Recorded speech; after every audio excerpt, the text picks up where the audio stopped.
ये जो कलयुग है ना, ये युगों के चक्र का चौथा और अंतिम युग है।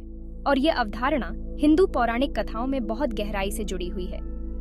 महाभारत और अन्य हिंदू धर्म ग्रंथों के अनुसार कलयुग में नैतिकता का स्तर बहुत गिर जाता है। ये युग अज्ञानता, अधर्म और स्वार्थ से भरा माना गया है।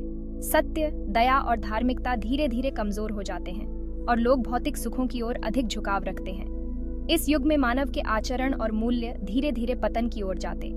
यह भी कहा गया है कि कलयुग के अंत में चारों तरफ झगड़े होते हैं और आखिर में धर्म का नाश हो जाता है। नमस्ते, मैं ऑरिक कॉस्मॉस से निर्वी हूँ और आज मैं आपको महाभारत के संदर्भ में भगवान कृष्ण द्वारा कलयुग का वर्णन सुनाऊंगी। कुरुक्षेत्र के महान युद्ध के बाद भगवान श्री कृष्ण, जो पांडवों के सारथी और मार्गदर्शक थे, उन्होंने विजयी राजकुमारों को कलयुग के बारे में गहन ज्ञान दिया। कलयुग के बारे में कृष्ण का वर्णन समय के चक्रीय स्वरूप और बुरे समय में भी सद्गुण और भक्ति के महत्व की याद दिलाता है। यह भविष्यवाणी केवल आने वाली पीढ़ियों की चुनौतियों की एक झलक थी, बल्कि पांडवों के लिए धर्म के बदलते समय में कैसे जीना है, उसके लिए एक मार्गदर्शिका भी थी। श्रीमद्भागवत के अनुसार महाभारत युद्ध के 9वें दिन, जब पांडव और कौरव युद्ध कर रहे थे, तीसरा युग यानी द्वापर युग समाप्त हो गया और अंतिम युग यानी कलयुग का आरंभ हुआ। लेकिन भगवान श्री कृष्ण की शक्ति के कारण कलयुग पूरे पृथ्वी पर नहीं फैल सका और केवल युद्ध के मैदान और रणभूमि तक सीमित रहा। हालांकि कलयुग का पूर्ण प्रभाव श्री कृष्ण के देहत्याग के बाद शुरू हुआ, लेकिन कृष्ण को अच्छी तरह पता था कि कलयुग क्या लाएगा। उद्धव गीता और श्रीमद्भागवत के अनुसार एक बार 4 पांडव अर्जुन, भीम, नकुल और सहदेव ने श्री कृष्ण से पूछा, कलयुग क्या है? श्री कृष्ण मुस्कुराए और कहा, आओ, मैं तुम्हें कलयुग की स्थिति दिखाता हूँ। भगवान श्री कृष्ण ने उत्तर दिया, मैं तुम्हें कलयुगा के बारे में सब कुछ बताऊंगा, लेकिन पहले तुम सबको कुछ करना होगा। मैं चारों दिशाओं में 4 बाण चलाऊंगा। तुम में से हर एक को एक दिशा में जाकर मेरे लिए वो बाण लाना होगा। जहां तुमको बाण मिले वहां तुमने क्या देखा, मुझे बताना। ऐसा कहते हुए भगवान श्री कृष्ण खड़े हुए और चारों दिशाओं में एक के बाद एक 4 बाण चला दिए।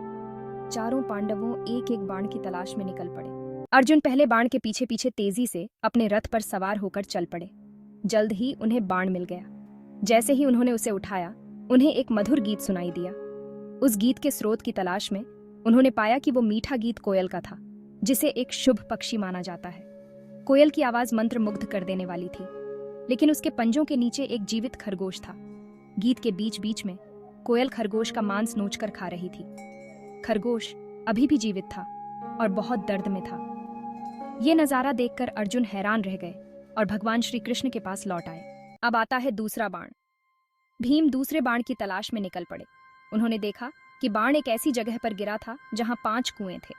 एक कुआं बीच में था और बाकी 4 उसके चारों ओर थे। बाहर के चारों कुएं मीठे पानी से लबालब भरे हुए थे, लेकिन बीच वाला एकदम खाली था। भीम हैरान हुए और बाण लेकर भगवान श्री कृष्ण के पास लौट आए। अब तीसरे बाण की बारी है। नकुल तीसरे बाण की तलाश में निकल पड़े। जब उन्होंने बाण उठाया तो उन्होंने पास ही लोगों की भीड़ देखी। जब वह यह देखने गए कि क्या हो रहा है, तो उन्होंने देखा कि एक गाय अपने नवजात बछड़े को चाट रही थी। बछड़ा बिल्कुल साफ था, लेकिन गाय उसे चाटे जा रही थी। लोग बछड़े को गाय से दूर करने की कोशिश कर रहे थे, लेकिन इससे पहले कि वे ऐसा कर पाते, बछड़ा बुरी तरह घायल हो गया और उसमें से खून बहने लगा।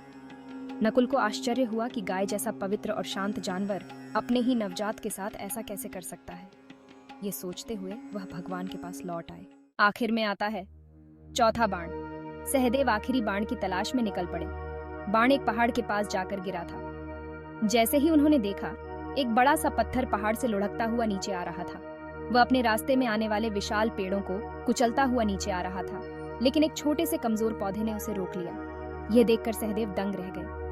वह जो कुछ उन्होंने देखा था उसके बारे में पूछने के लिए वह भगवान श्री कृष्ण के पास वापस भागे। सभी भाई बाण लेकर भगवान श्री कृष्ण के पास लौट आए। उन्होंने बाणों को भगवान श्री कृष्ण के चरणों में रखा और उनसे उन रहस्यमय दृश्यों का अर्थ समझाने का अनुरोध किया जो उनमें से प्रत्येक ने देखे थे। भगवान श्री कृष्ण मुस्कुराए और समझाने लगे। कृष्ण ने पहले दृश्य का अर्थ समझाया। कृष्ण ने कहा, कलियुगा में पवित्र पुरुष और संत कोयल की तरह होंगे। उनके पास मीठे बोल तो होंगे, लेकिन वे अपने अनुयायियों का शोषण करेंगे और उन्हें पीड़ा देंगे, जैसे कोयल उस बेचारे खरगोश के साथ कर रही थी। फिर कृष्ण ने दूसरे दृश्य का अर्थ बताया। कृष्ण ने आगे कहा, कलियुगा में गरीब और अमीर एक ही जगह रहेंगे। अमीरों के पास बहुत दौलत होगी, फिर भी वे गरीबों की मदद के लिए एक पैसा भी नहीं देंगे, जैसे उस सूखे कुएं को आसपास के पानी से लबालब भरे कुएं से एक बूंद पानी भी नहीं मिला। अब कृष्ण तीसरे दृश्य का अर्थ समझाते हैं। भगवान श्री कृष्ण ने नकुल की ओर देखा और कहा, कलियुगा में माता पिता अपने बच्चों से इतना प्यार करेंगे कि वे उन्हें बिगाड़ देंगे। जिस तरह उस गाय ने चाट छाट कर अपने बछड़े को तबाह कर दिया, उसी तरह माता पिता अपने ज्यादा प्यार से अपने बच्चों का जीवन बर्बाद कर देंगे। बच्चों के साथ लगाव इतना ज्यादा होगा कि माता पिता अपने जीवन में अन्य सभी रिश्तों से अंधे हो जाएंगे। अंत में कृष्ण चौथे दृश्य पर आते हैं। सहदेव से भगवान श्री कृष्ण ने कहा, कालियुगा के लोग उस पत्थर की तरह अपने विनाश की ओर भागेंगे जिसे तुमने देखा था। बड़े बड़े पेड़ जीवन में रिश्तेदारों, परिवार, दोस्तों और धन जैसी संपत्ति के प्रतीक हैं। इनमें से कोई भी उन्हें विनाश से बचने में मदद नहीं करेगा। वह पौधा भगवान के नाम का प्रतीक है। भगवान के नाम का कमजोर लेकिन सच्चा स्मरण ही उन्हें उनके विनाश से बचाने में मदद करेगा। पांडवों को काली युगा के बारे में कृष्ण का ये रेवलेशन महाभारत तत्काल संदर्भ से भी आगे बढ़ता है और यह बताता है कि अंधकार के युग में नैतिक और आध्यात्मिक पतन के क्या क्या चुनौतियां होती हैं।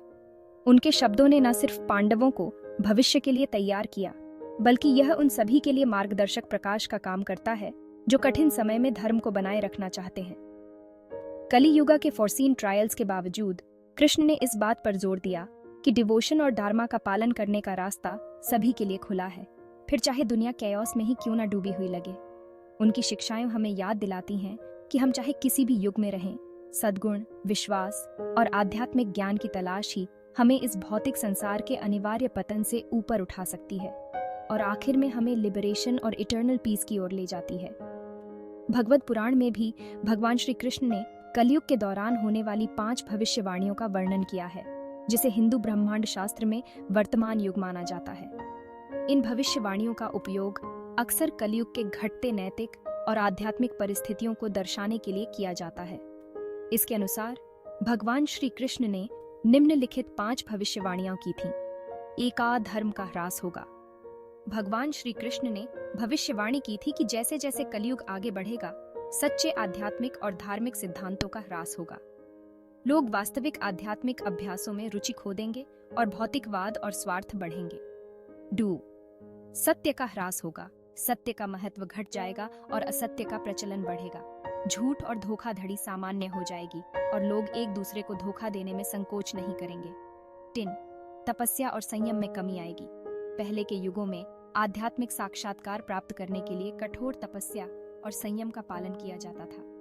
कलयुग में लोगों की सच्चे आध्यात्मिक अभ्यास करने की क्षमता घटेगी और ये अभ्यास सतही हो जाएंगे। चर दया का अभाव होगा। करुणा और दया दुर्लभ हो जाएगी। लोग दूसरों के दुखों के प्रति कम सहानुभूति दिखाएंगे और क्रूरता अधिक प्रचलित होगी। 5 जीवन काल में कमी आएगी। कलयुग के दौरान व्यक्तियों का औसत जीवन काल पिछले युगों के मुकाबले बहुत घट जाएगा। लोग स्वास्थ्य और जीवन के अन्य पहलुओं में अधिक समस्याओं का सामना करेंगे। ये भविष्यवाणियां कलयुग की चुनौतीपूर्ण और नैतिक पतनकारी स्थिति को उजागर करने का एक तरीका है। ये ध्यान रखना महत्वपूर्ण है कि ये भविष्यवाणियां प्रतीकात्मक हैं और इन्हें शाब्दिक भविष्यवाणियों के रूप में नहीं देखना चाहिए। ये सिखाती हैं कि कठिन समय में भी नैतिक और आचारिक मूल्यों को बनाए रखना, वास्तविक आध्यात्मिकता की ओर बढ़ना और आत्म साक्षात्कार के लिए प्रयासरत रहना कितना आवश्यक है। तो आशा है आपको मेरा ये क्रिएशन पसंद आया होगा। देखने के लिए धन्यवाद। ऐसी ही और एपिक स्टोरीज के लिए बने रहें और भगवान की कृपा आप पर बनी रहे।